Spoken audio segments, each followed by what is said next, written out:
Abre aí tua Bíblia em Lucas, vamos lá, dar sequência no nosso propósito, no nosso estudo. Dois evangelhos. Quando eu digo segundo evangelho, irmãos, no singular, evangelho, você pode imaginar evangelho no singular tendo todas as letras até maiúsculas, né? Destacando assim na tua mente. Por quê? Porque quando a gente diz conforme o evangelho, segundo o evangelho, nós estamos nos referindo à revelação máxima de Deus para o homem. Que revelação é essa? A revelação de que por meio de Jesus nós podemos ter vida eterna.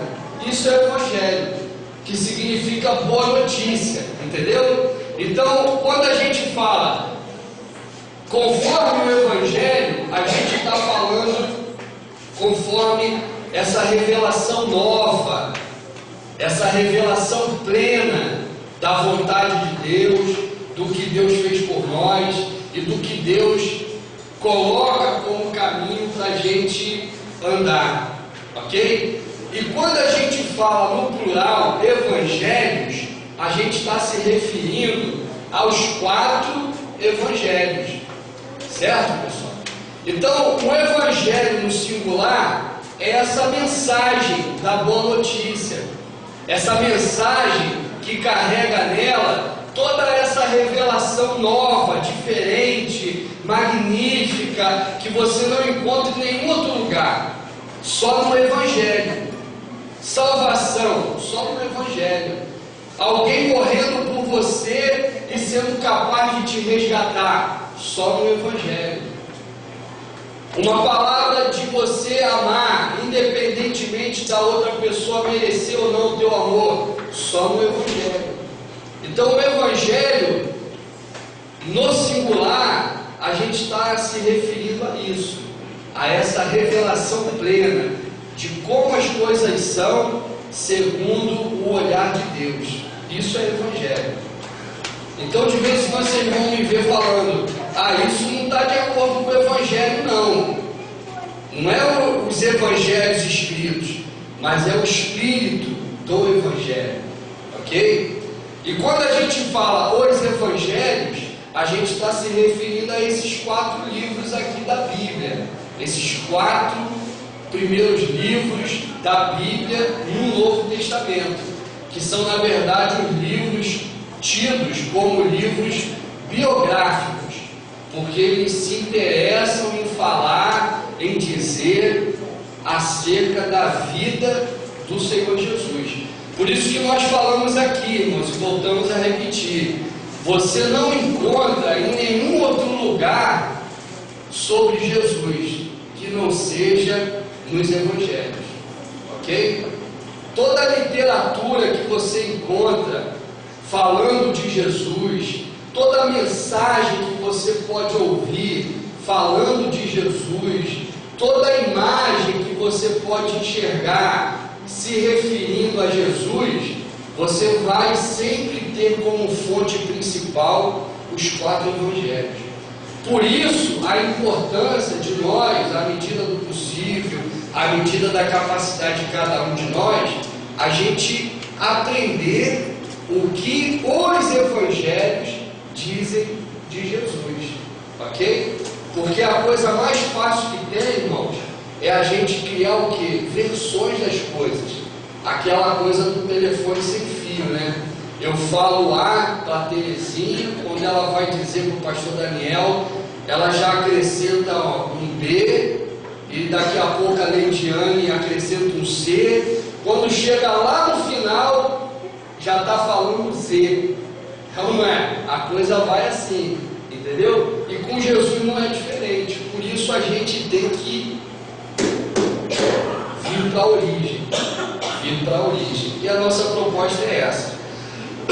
Então, irmãos, dando continuidade ao estudo, vamos agora para o capítulo 3 ainda de Lucas, e a gente vai ler uma pequena passagem que na quarta passada nós não lemos. E nós não lemos essa pequena passagem de propósito, porque nós tivemos a intenção de comentar da genealogia, comentar algumas coisas acerca de Jesus. Mas esse acontecimento aqui, que está no capítulo 3, verso 21, é importante para a gente dar sequência ao nosso assunto, tá bom? Então abre aí, Lucas capítulo 3, verso 21.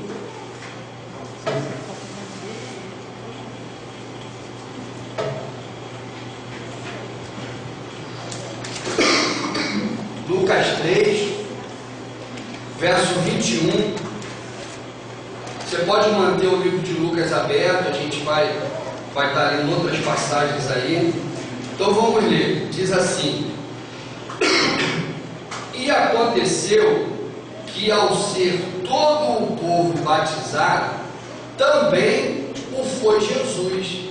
E estando ele a orar, o céu se abriu, e o Espírito Santo desceu sobre ele em forma corpórea, como pomba. E ouviu-se uma voz do céu: Tu és o meu filho amado, em ti me comprazo. Ok, pessoal? Aí vamos ainda ler, dar um salto pequeno aqui, agora para o capítulo 4. Aí diz assim: Jesus, cheio do Espírito Santo, voltou do Jordão e foi guiado pelo mesmo Espírito no deserto, durante 40 dias, sendo tentado pelo diabo. Nada comeu naqueles dias, ao fim dos quais teve fome. Disse-lhe então o diabo: Se és filho de Deus, manda que esta pedra se transforme em pão. Mas Jesus lhe respondeu: Está escrito: Não só de pão viverá o homem. E elevando-o, mostrou-lhe, no momento, todos os reinos do mundo. Disse-lhe o diabo: Dar-te-ei toda esta autoridade e a glória destes reinos, porque ela me foi entregue, e a dou a quem eu quiser. Portanto, se prostrado me adorares, toda será tua. Mas Jesus lhe respondeu: Está escrito: Ao Senhor teu Deus adorarás, e só a Ele darás culto. Então o levou a Jerusalém e o colocou sobre o pináculo do templo e disse: Se és filho de Deus, atira-te daqui abaixo, porque está escrito: Aos seus anjos ordenará a teu respeito que te guardem, e eles te sustentarão nas suas mãos, para não tropeçares em alguma pedra. Respondeu-lhe Jesus: Dito está: não tentarás o Senhor teu Deus. Passadas que foram as tentações de toda sorte. Interessante Lucas já acrescentar esse detalhe, né? Passadas que foram as tentações de toda sorte, apartou-se dele o diabo, até momento oportuno. Então, o bichinho continuou de olho, até ter o momento oportuno de novo. E continua. Então Jesus, no poder do Espírito, regressou para a Galiléia, e a sua fama correu por toda a circunvizinhança, e ensinava nas sinagogas, sendo glorificado por todos. Amém, pessoal? Amém. E aí, irmãos, nós vimos na quarta passada que Jesus, ele se enquadrou numa cultura, num ambiente geográfico, correto? Ele se enquadrou a todas essas questões que todo ser humano se enquadra. E ele se enquadrou tão 100% que nós vimos que até que ele teve que passar até pelo estágio de concepção, né? de ser concebido, de ser gerado dentro da barriga de uma mulher, como todos nós aqui fomos, correto? Ou alguém veio de outro planeta? Ninguém aqui não, né? Se tem, se identifique agora. Não tem não. Então, ninguém foi jogado pela chaminé por uma cegonha. Não houve isso. Todos nós fomos gerados dentro da barriga de alguém. E Jesus da mesma forma. E a gente já trabalhou esse assunto, né? De que ele se fez homem, ele se esvaziou da divindade dele, ele em momento nenhum deixou de ser Deus, mas ao mesmo tempo, em momento nenhum, usufruiu da sua divindade, enquanto estava como homem. Ok? Tanto que o texto que a gente está lendo, irmão, vai mostrar que Jesus inicia o seu ministério todo movido pelo Espírito Santo. Todo movido pelo Espírito Santo. Antes de Jesus se apresentar aqui, irmãos, no verso 21, e ser batizado por João Batista, Jesus estava onde? Antes disso aqui, estava na oficina do Pai. O Pai socialmente reconhecido. Porque socialmente falando, José era o pai de Jesus.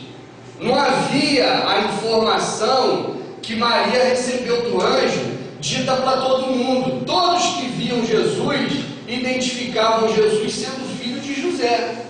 Porque Maria não saiu por aí dizendo: olha, aconteceu, e olha. Não. Uma que ninguém ia acreditar. Ninguém ia acreditar. E outra, não era propósito de Deus anunciar isso. Não era. Então, irmãos, ela ficou grávida. Aos olhos de todos, aquela gravidez era fruto do relacionamento dela com José, natural. Então, aquela criança era filho de José. E Jesus, socialmente falando, reconhecido como filho de José, era comum na época o pai ensinar a profissão que tinha para o filho. Você vai ver Paulo sendo um fazedor de quê? De tenda, não é isso? Essa profissão que ele tinha não era a profissão do ganha-pão dele, não era. Paulo ele foi treinado para ser um intelectual, para ser um líder, para ser uma espécie assim de político até, no aspecto religioso. Só que era comum, mesmo que você desse uma educação excelente para o teu filho, era comum o teu filho aprender uma profissão manual, uma profissão artesanal, uma profissão mais comum, entendeu? Era comum, porque a ideia era assim: se um dia acontecer um terremoto e acabar os intelectuais acabarem, tenda alguém vai ter que ter. Então meu filho sabe fazer tenda, né? Então esse era o raciocínio. Então, irmãos, naturalmente Jesus, antes de aparecer para João e ser batizado, ele era o quê? Ele era um fazedor de banco, um fazedor de cadeira, de mesa, ou seja, ele era um carpinteiro, entendeu? Ele era um carpinteiro. E ele estava vivendo a vida normal de um carpinteiro. A história, irmãos, revela para nós que muito provavelmente Maria ficou viúva. Jesus, sendo primogênito, ele tinha então a obrigação de cuidar da família, porque muitas vezes a gente pensa no primogênito só no aspecto do privilégio, né? O primogênito é o que recebe a herança. Só que o primogênito também, com a ausência do pai, ele se torna um pouco responsável pela família. Então Jesus, ele era o responsável por Maria, pelos irmãos. Olha, ele tinha várias responsabilidades, mas ao mesmo tempo, irmãos, ele tinha uma percepção do propósito maior da vida dele, que era ser o que ele era, o Messias. E no momento certo, conforme diz aqui o verso 23, e nós vimos aqui as razões, né, de ser nesse momento. O pastor Daniel até comentou que era comum na época um homem com a idade de 30 anos passar a ser um homem visto assim com uma certa um certo respeito, né? Entendeu? E hoje ainda é mais ou menos assim, ainda, né? Hoje em dia, com um cara novinho se destacar, ele tem que dar um upgrade, assim, ele tem que, né? Como é o nome daquele garotinho que fez o Facebook? Ele tem que fazer um negócio desse aí, aí todo mundo olha para ele. Epa, é mais um milionário, aí todo mundo olha, né? O garoto tem que ser uma espécie de gênio, porque senão, no comum, a sociedade até hoje considera você mais quando você está com a tua idade assim, né? Uns 25 para lá. Antes disso, pensa que é fogo de palha, pensa que é emoção, né? Quando na verdade, irmãos, isso não tem nada a ver, né? Não tem nada a ver. Eu vejo pessoas com muito pouca idade, mas já com pensamento maduro para qualquer coisa. Eu mesmo, irmão, sinceramente, essa cabeça que eu tenho ela mais ou menos desde meus 12 anos de idade. Claro que eu agreguei bastante coisa, né? Mas a essência, essa essência assim de fazer o que eu quero, de ser meio rebelde, é desde meus 12 anos. Irmãos, então vamos lá. Aí no verso 23 vai falar, ó, ora, tinha Jesus cerca de 30 anos, quando ele foi batizado. E ele, irmãos, foi batizado. E o que aconteceu? Aconteceu que o Espírito Santo desceu em forma de pomba. Entendeu? Interessante essa mutação do Espírito Santo, né? Irmãos, não é uma pomba vindo simbolizando o Espírito Santo. Igual a gente pode pegar uma pomba, né? E vamos soltar aqui, aí a pomba começa a voar aqui dentro, a pombinha branca. Aí a gente fala, olha, irmãos, essa pomba está ilustrando o Espírito Santo. Aí a pombinha fica perdida aqui, tá dando cabeçada na pilastra, doidinha para fugir, a gente está prendendo ela aqui, coitadinha, né? Aí ela começa a ficar rebelde também e sai jogando na cabeça da gente as coisas. Nesse caso aqui não é isso, é o Espírito Santo mesmo, se fazendo como uma pomba. Interessante, irmão. A expressão que o texto dá é essa. É aqui, ó, quando ele fala assim, ó. E o Espírito Santo desceu sobre ele em forma corpórea, como pomba. Ele se tornou algo assim material, palpável. E a aparência daquela materialidade que ele se tornou parecia uma pomba. Interessante. E pousou sobre Jesus. E pousando sobre Jesus, logo em seguida veio uma voz. E essa voz disse: Tu és o meu filho amado, em ti me compraste. Irmãos, essa declaração aqui é uma declaração tremenda. Abra a tua Bíblia lá em Salmo, no capítulo 14, e você vai entender por que Deus fez essa declaração. Por que Deus declarou isso? Olhando, direcionando essa declaração para Jesus.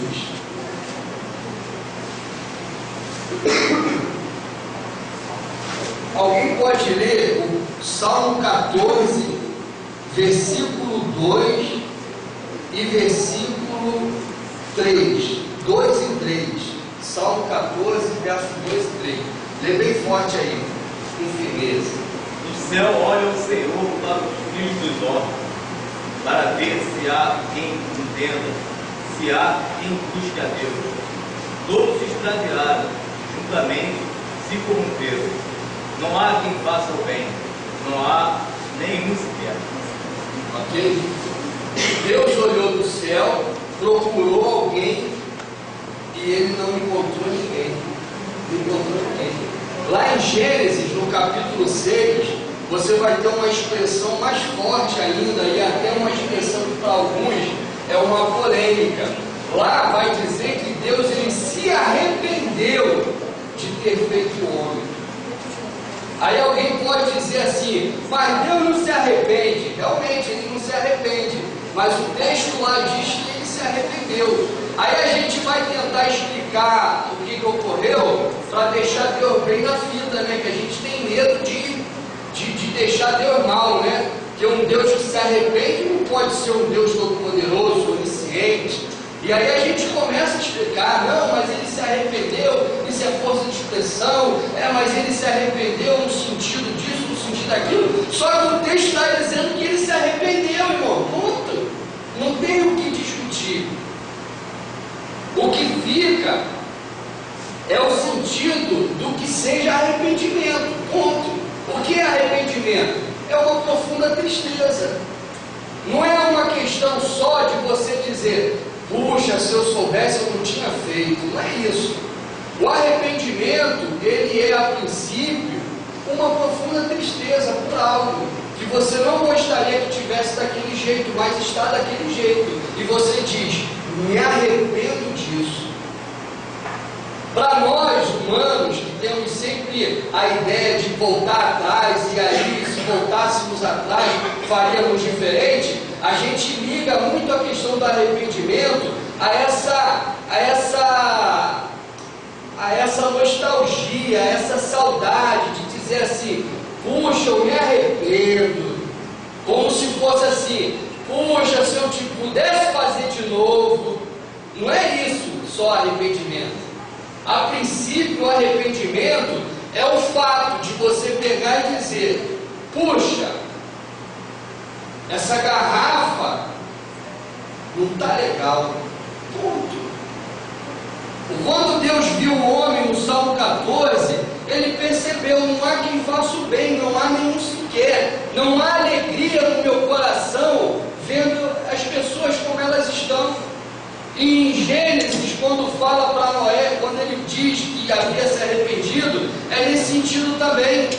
Não há alegria em mim pelo ser humano. E aí, irmãos, quando ele olha Jesus lá em Lucas e diz assim, eis o meu filho amado, em quem me compraz, ou seja, em quem eu tenho prazer. Deus, ele se alegra porque aquele prazer que ele podia ter em Jesus era o prazer que ele precisava para aplicar a toda a humanidade que não estava dando nenhum prazer para ele. Estão entendendo? O prazer que ele teve só na pessoa de Jesus foi tão grande, tão perfeito, tão imenso, que ele agora tem até prazer com a minha vida também, miserável que sou. É um negócio que foi tão bom para Deus e tão impactante, que até a minha vida se tornou motivo de prazer a Deus.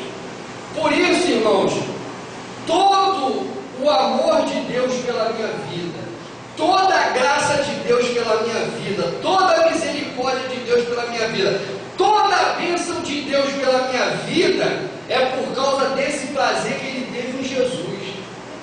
Não é por causa de mim. Não é porque eu aceitei Jesus. Aceitei Jesus, Deus. Agora o Senhor tem a obrigação de fazer o que eu mando.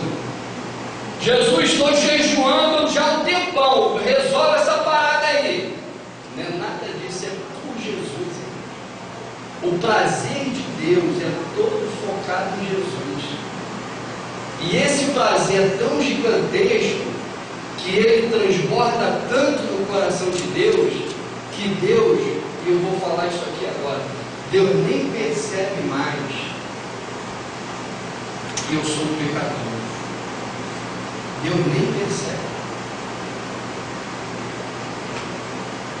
Lê o livro de Hebreus. Hebreus vai ensinar o seguinte, ele vai dizer assim, gente, o sangue de touro, de novilho, dessa bicharada toda que você vinha trazer e jogar aqui no propiciatório e fazer churrasco direto dessa carne aí, e fazia, era um batedor, irmãos.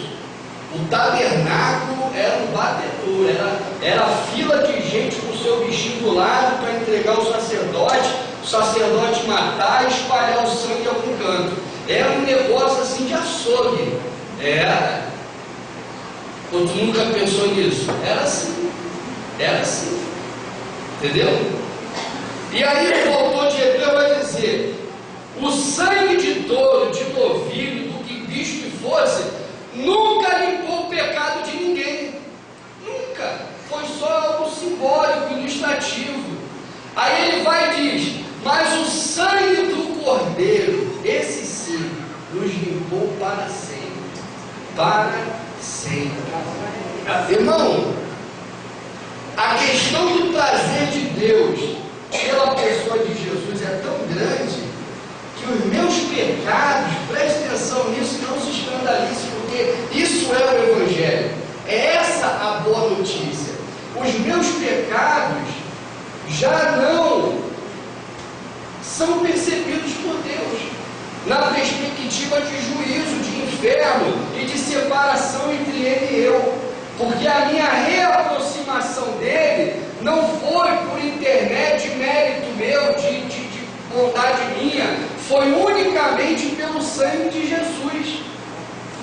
Só que a gente pode se preocupar com uma mensagem assim e pensar: pastor, mas o senhor está sendo muito radical, vai ter irmãozinho aí que vai pensar que vai poder fazer o que quiser. Pode, irmão, eu desafio você, faça o que você quiser, irmão. Faça, mas eu duvido você fazer o que você quiser, se você tiver consciência do que eu estou te falando. Quando você tem consciência que o sangue te limpou, você está limpo. Imagina, você adulto, toma um banho, pá, fica cheirosinho, aí vem um cidadão dirigindo lá um carro e passa numa poça d'água e plum, suja você todo. Tu vai gostar?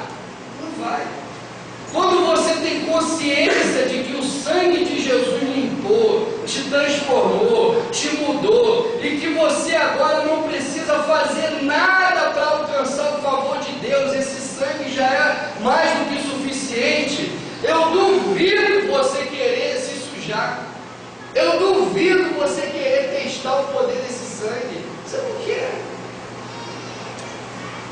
Só que o inverso é que acontece.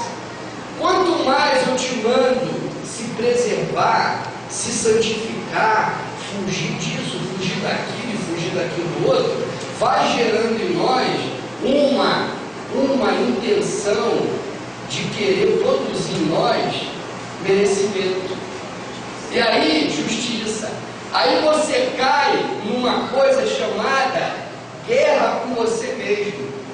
Uma guerra entre a carne e o Espírito.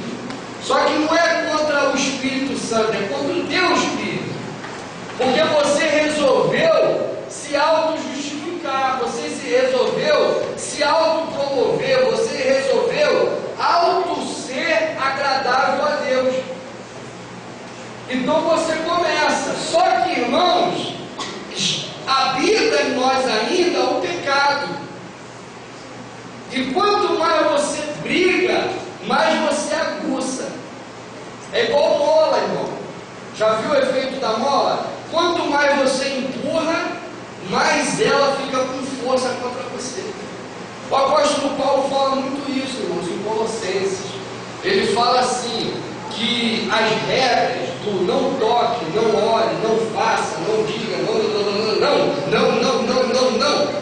Ele fala assim, ó, isso em nada nos ajuda na santificação. Isso só atrapalha. Porque isso gera em nós o que? Sensualidade. O que é a sensualidade que está dizendo ali? Você passa a viver em função dos teus sentidos. Sentido, sensual, percepção. Você passa a andar conforme as tuas percepções. Eu passo a olhar as coisas e penso assim, puxa, essa camisa rosa do pastor. É rosa? Nem sabia, né? Já está se sentindo mal, né? Tá vendo, irmão? Não, ele nem sabia, ele está brincando. Mas, irmãos, o que acontece? Quanto mais você foge do bicho, parece que mais ele está perto. Então, irmão, para de fugir, para de tentar fazer o certo, para de tentar fazer o correto. Para! Pastor, eu vou parar de fazer o certo. O senhor está dando um nó na minha cabeça. Para de tentar de fazer o certo. Porque, irmãos, essa questão de certo certo e errado foi porque nós comemos da árvore do conhecimento do bem e do mal. O bem e o mal que rola dentro da gente são duas coisas negativas: o bem e o mal. É por isso que o Evangelho é o Evangelho, é a boa notícia. O Evangelho te arranca da noção do bem, da noção do mal, e diz para você: filho, eu tenho você como alguém que me dá prazer. Eu gosto de ver você vivo nessa terra. Eu gosto de saber que um dia você vai estar aqui plenamente mais capacitado para entender as minhas coisas. Isso tudo, filho, não é por causa do bem ou por causa do mal, é por causa do meu filho. É por causa do meu filho. É por causa de Jesus. Jesus, irmãos, ele sobrepujou a árvore do conhecimento dele.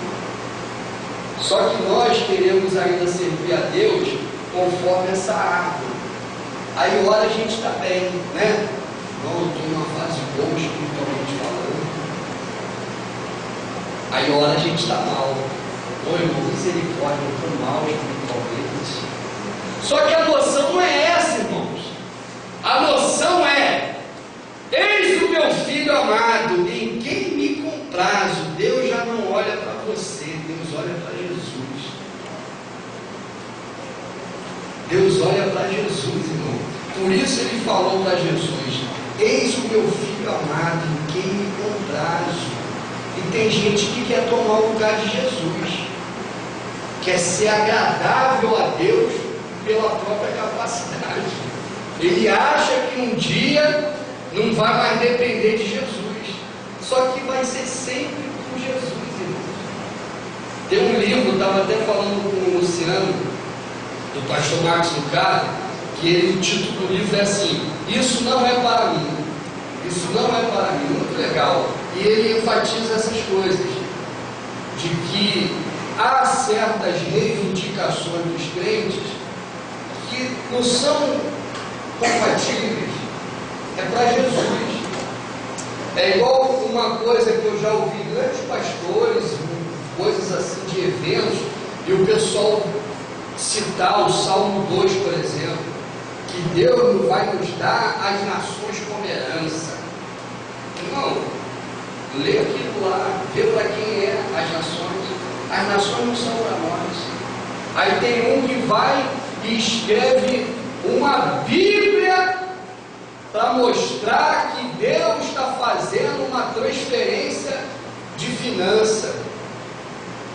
Misericórdia. Só que é um negócio muito elaborado, aí fica bonito, fica atraente, fica parecendo que é verdade, que Deus está fazendo uma transferência de finanças. Ou seja, o povo de Deus durante um bom tempo da história sofreu, foi pobre, miserável, mas Deus agora, nesses últimos tempos, está promovendo um mover espiritual para trazer todas as finanças ao povo de Deus. Não, isso é um negócio que não se dá muito tirado. Não, mas está lá no Salmo 2: Deus vai te dar as nações como herança. Não, maluquinho, é para Jesus aquilo ali. Eu não vou ficar no lugar de Jesus, não, irmão. Misericórdia, eu não quero nação nenhuma. Lá em casa só tem eu, Patrício e o Nick, que já dão trabalho. Imagina administrar uma nação. Sai fora, imagina, senhor. Meu Deus, você com a tua casa já se enrola toda. Deixa para Jesus. Jesus, cuida dessas nações aí. Eu quero cuidar só da minha vida. Então o pessoal viaja, achando que certas palavras se aplicam e não se aplicam, irmãos. E quando se aplicam a nós, se aplicam como rebarba, por nós estarmos ligados a Jesus.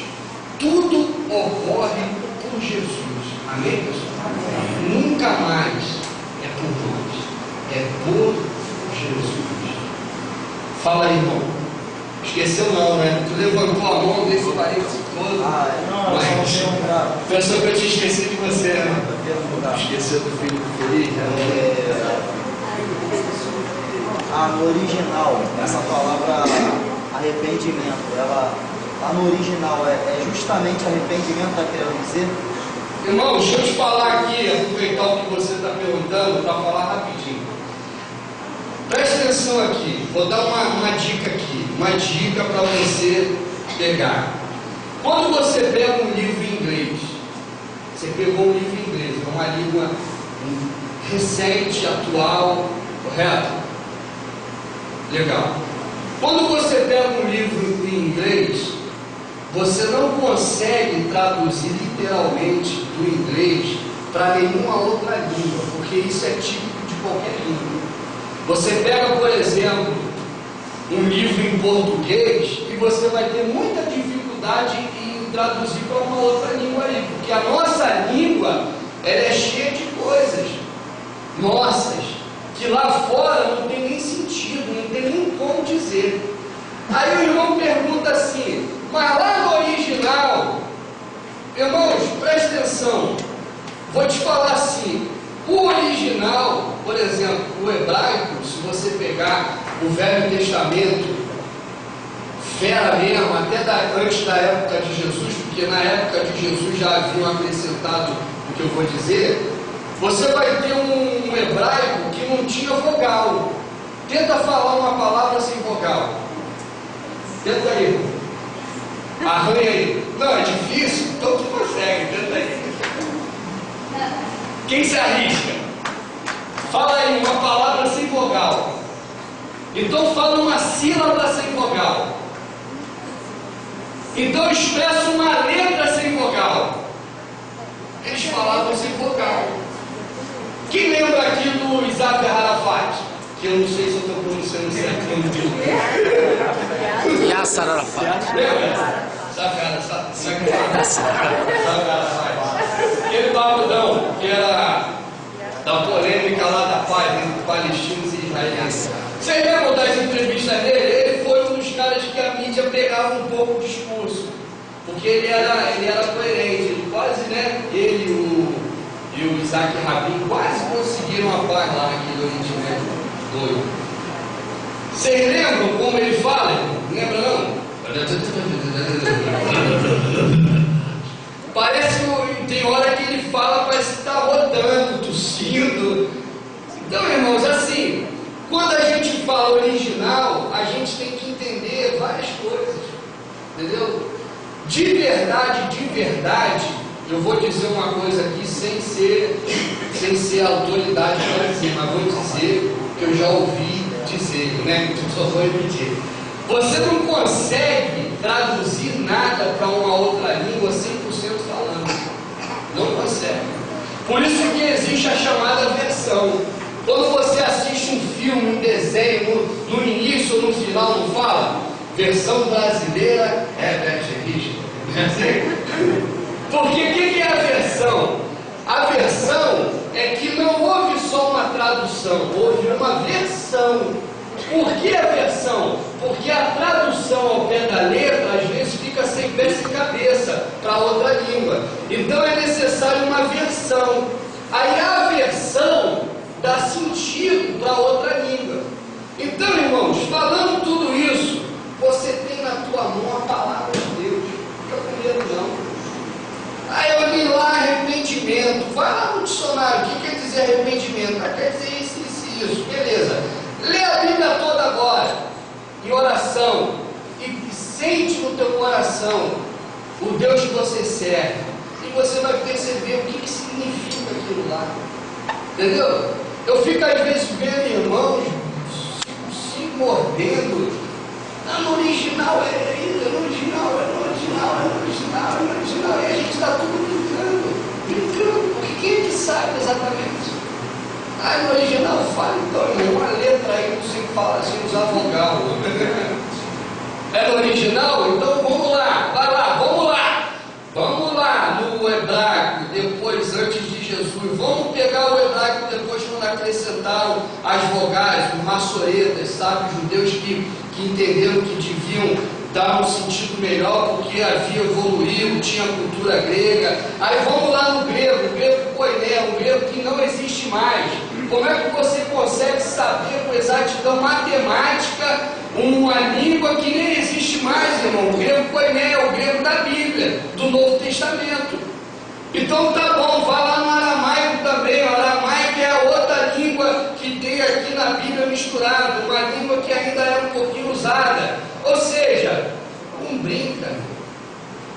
Ou então brinca, mas brinca sabendo que está brincando. Eu gosto de brincar, eu gosto de ficar falando essas coisas, mas eu sei que eu estou brincando. Porque sério, cabeça é muito pequena. Tem um irmão que resolveu se aprofundar muito na Bíblia, e ele foi uma bênção.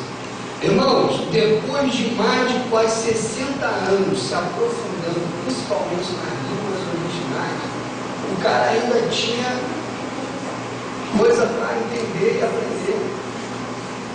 Você tem na tua mão, irmãos, um negócio que é uma tradução e milhões de versões que é confiável. É confiável. Eu leio isso aqui, entendendo que estou lendo o testemunho de Deus na minha vida, na tranquilidade. E não estou dizendo isso querendo te convencer a pensar a mesma coisa. Eu estou dizendo porque eu corri um pouco atrás, entendeu? Eu corri lá atrás, eu tenho a cabeça meio solta. Eu corri atrás, e graças a Deus, o Espírito Santo, ele não veio como bomba, nem como materialização, mas dentro do meu coração veio uma tranquilidade imensa de encontrar na Bíblia Sagrada aquilo que Deus quer que eu encontre. Sabendo que tem muita coisa humana aqui. Eu, no princípio, lá no estudo lá atrás, eu falei isso. Tem muita coisa humana. O Josué dizia que o sol parou. Pô, Josué, você não foi para a escola não? Terceira série já ensina que quem está rodando é o planeta. Só que Josué não tinha isso ainda na escola dele, então ele falou aqui lá, né? E outras coisas mais. Mas isso não invalida o testemunho da revelação. Então, quando você pega, Deus se arrependeu, eu tenho que contextualizar essa palavra a tudo. Entender que tem passagens que dizem Deus não é filho do homem para que se arrependa. Então, parece um texto contradizendo o outro. Aí eu vou na essência. Qual é a essência do Deus que se revela na Bíblia? É um Deus que tudo sabe, é um Deus que tudo pode, e é um Deus que também, às vezes, se faz mais homem do que um ser humano. Quer ver um exemplo? Quando ele chama o Josué não, o Oséias. Ele chama o Oséias e fala com o Oséias: Oséias, casa com essa mulher, ela é adúltera, ela é de prostituição, casa com ela. Aí o Oséias casou. E o que Deus queria ilustrar? Queria ilustrar que assim como Oséias era traído pela esposa, ele era traído pelo seu povo. Olha a autodiminuição que Deus faz sobre ele próprio. Ele se faz semelhante a um homem traído pela esposa. Você quer um negócio mais extravagante do que esse? Está entendendo? Então, irmãos, tem que entender esse coração de Deus também, que muitas das vezes se expressa e fala dele próprio como se ele fosse um ser humano enlouquecido. Você vai ver. Lê lá, irmãos, é que a gente não lê, e quando lê fica com medo de entender o que está escrito. Tem situações, irmãos, por exemplo, quando Deus livra o povo do Egito, o povo passa no deserto, passa pelo Mar Vermelho, e o povo começa a celebrar Deus, e tem expressões de cânticos de Miriam, de Moisés, que chamam Deus de homem de guerra. Homem de guerra. Aí mais, Deus está passeando lá pela terra, passa por perto da casa do Abraão, da tenda do Abraão, dá uma parada, e ele come o que com Abraão, irmãos? O que ele come lá com Abraão? Pedaço de pão, pedaço de bolo, fresquinho, sala, tinha acabado de fazer. Aí você pensa assim, poxa, mas Deus não é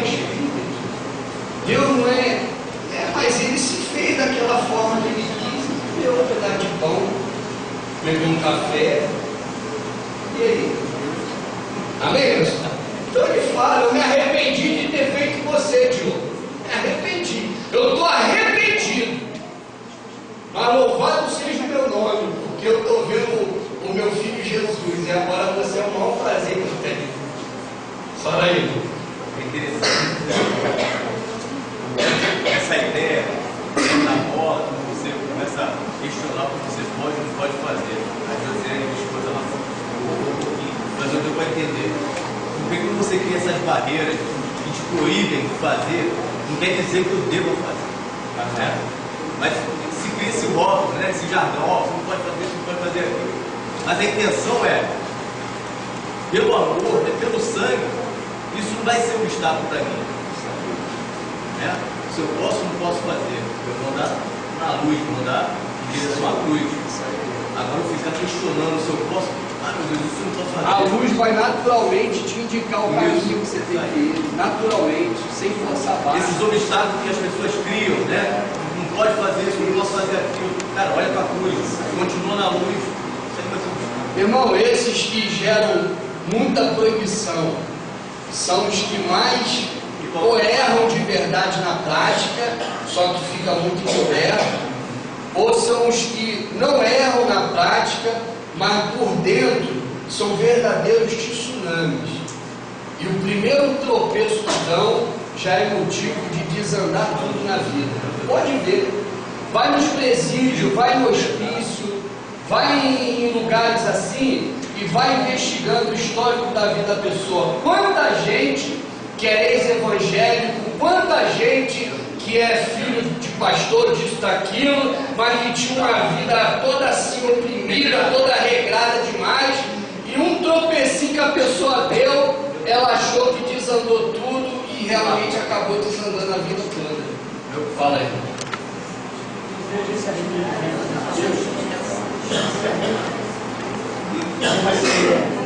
vejo assim, Deus dá o ser que se arrepende e fica no cantinho chorando, porque ele fez alguma coisa errada, aquilo não, né? Esse arrependimento de Deus, eu vejo assim, que ele sendo onisciente, onipresente, o Deus Todo-Poderoso, ele pode mudar de atitude a hora que ele quiser. Né?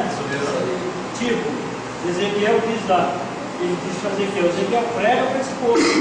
Se ele se converter, né, eu mudo a minha opinião sobre ele. Se não, então Deus. Ele está se condicionando a minha então veja bem, eu vejo pessoas orando falando assim: Deus, me ajude para que eu não venha entristecer o teu coração. Já viu? Sim ou não? Deus, eu não conheço não. Deus, eu não quero entristecer. Eu não quero entristecer o Senhor com os meus pecados. Irmão, não é errado você orar assim. Pode continuar, não tem problema não. Só que isso aí é uma oração sem necessidade. Por quê? Porque Deus, amado, ele sendo onisciente, onipresente, ele sabendo de todas as coisas, Deus ele fica chorando. Sabe por quê? Por que não? Porque Deus ele sabe exatamente pela sua onisciência o que vai acontecer comigo amanhã. Então eu não tenho que ficar triste porque eu errei hoje. Porque eu errei hoje, mas eu não posso acertar mais. Então ele vendo todas as coisas, a gente não. Poxa vida, eu estou tão ligado naquilo, eu quero. Aí você se entristece, você não consegue dormir, não consegue comer, porque você só enxerga aquilo que a sua vista alcança. Né? Nós alcançamos aqui o quê? Aquela parede branca ali. Depois daquela parede ali, a gente não sabe o que tem lá atrás. Né? Seria assim? Mas só que Deus, irmão, ele já sabe o que vai acontecer comigo daqui. Sabe? Então ele não tem como se entristecer. Para que ele vai se entristecer? Se ele já sabe. Já sabe. Agora, nós podemos mudar? Sim. Porque ele jamais vai tirar de nós algo que ele nos deu para o nosso livre-arbítrio. Irmão, se um crente chegar nesse agora e quiser fumar maconha, se quiser matar alguém, Deus não impede, não. Impede? Não. Sim ou não? Não. Porque você tem esse. Agora o pastor falou, por que a gente não faz?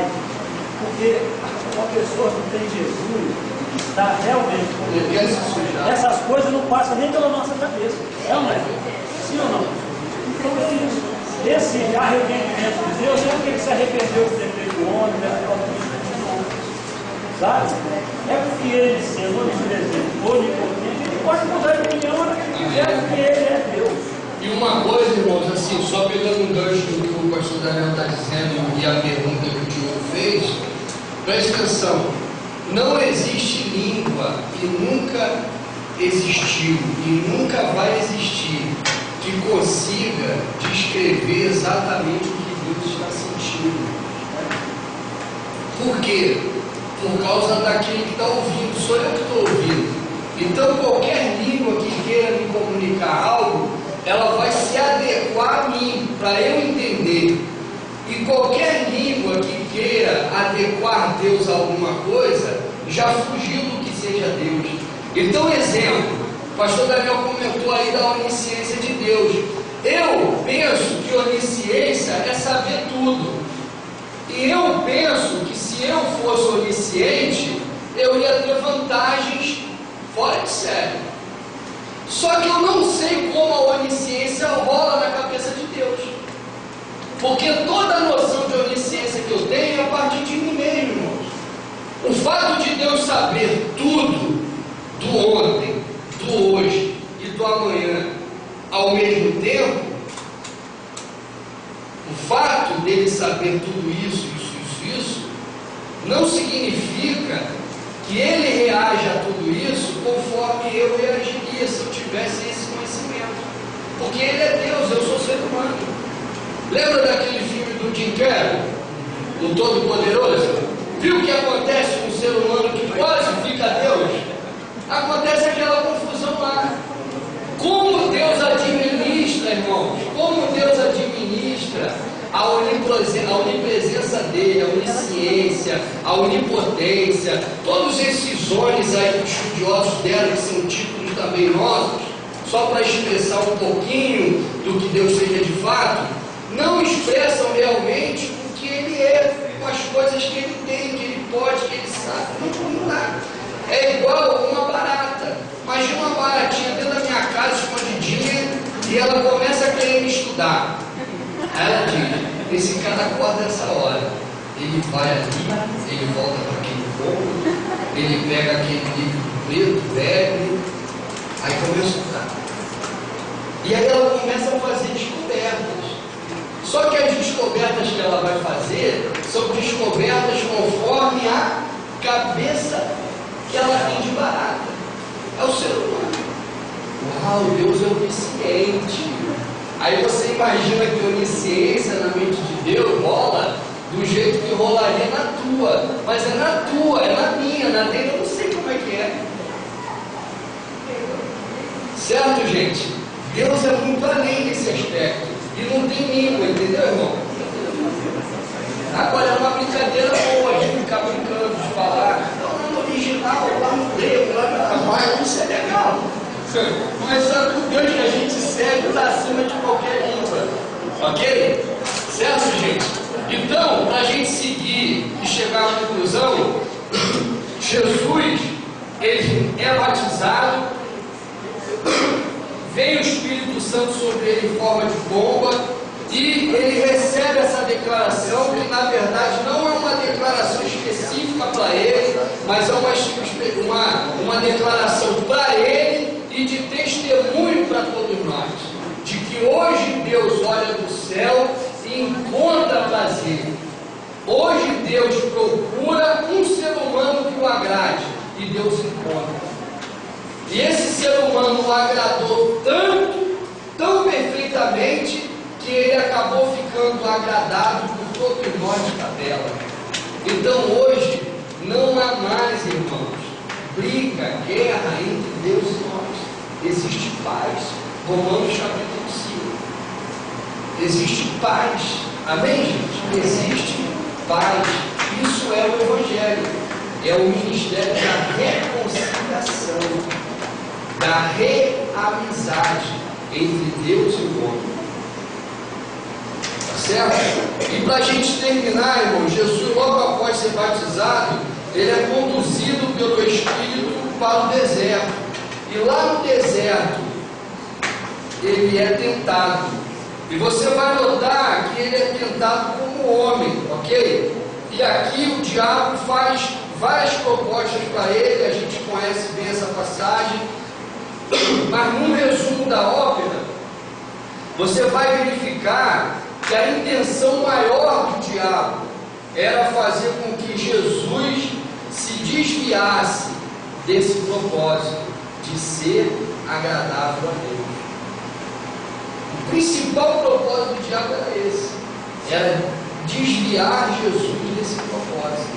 Só que o diabo não conseguiu, ok? E aí a partir do verso 14 é dito: então Jesus, no poder do Espírito, regressou para a Galiléia, e a sua fama correu por toda a circunvizinhança e ensinava nas sinagogas, sendo glorificado por todos.